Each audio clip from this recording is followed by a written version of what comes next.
Hi, it's Jackie from Hardcore Gorgeous, and today I'm going to show you how to mix 2 milliliters of bacteriostatic water into your vial of whichever kind of peptide or HCG that it is, okay?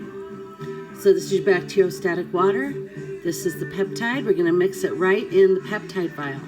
Okay, first thing you want to do is to take the cap off. Has a little arrow on it so you can see where to pull.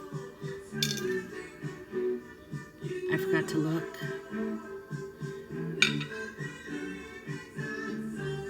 Okay. Just pull it off and twist. And that'll rip it off. Okay? You're gonna swap them with alcohol. Swap it really well.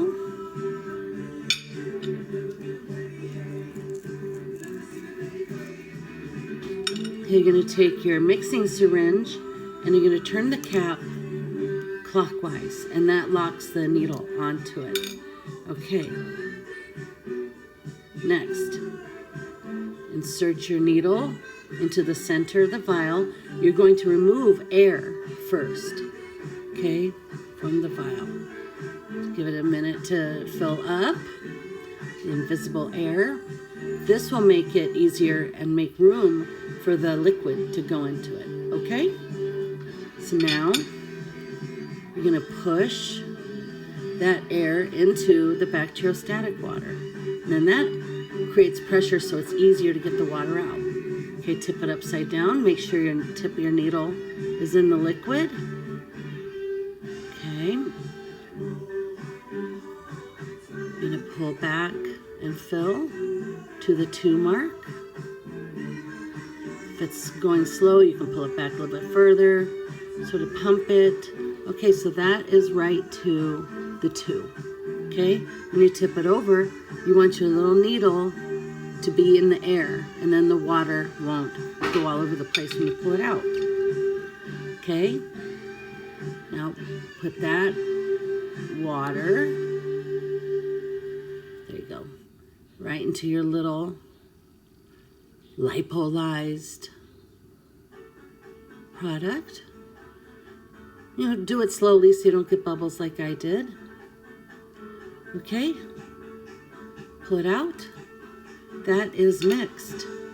That's all there is to it. If there's any little chunks in there that aren't dissolving, you can mix it and let it dissolve for a little bit until they're all gone. Some are stubborn and they can take a day. I'm shaking. Okay, I'm going to show you how to fill a syringe. Okay, now we're going to show you how to fill a syringe. Take the bottom cap off. Pull this cap off. Make sure you swab your little vial before you fill it, the syringe. Okay, so take the cap off. Okay, what you're going to do is you're going to pull back the plunger to fill it with air. You can fill it with extra air. It doesn't have to be the exact same as you're pulling out. Okay, so I'm not going to give you exact measurements, but just say for your dose, you have to fill it to the 20 mark on the syringe. Okay, so you're going to push that air in and then tip upside down and pull it back to the 20 mark. If it's going slow, you can pull it back past the mark. Okay, that's the 20 mark. Okay, now I'm going to tell you another little secret. When the vial is getting empty, you can turn it and you'll see a little gap in there.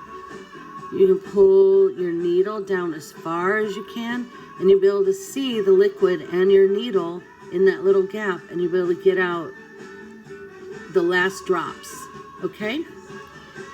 So that's your example of how to fill your syringe. Only fill 1 at a time, 1 week's worth, and the same goes for HCG, except for HCG you fill 6 or 7, I say 6, at a time. So 1 week's worth at a time only goes in the syringes. Okay, so that's it. This is mixed with 2 milliliters of water. Okay, and that goes for if it's terzepatide or semaglutide or whatever. Okay, you want to keep this in the refrigerator cold. Every time you fill it, you want to swirl it back and forth just to gently mix it. Never shake it. Okay, that's it. Thank you. Jackie from Hardcore Gorgeous.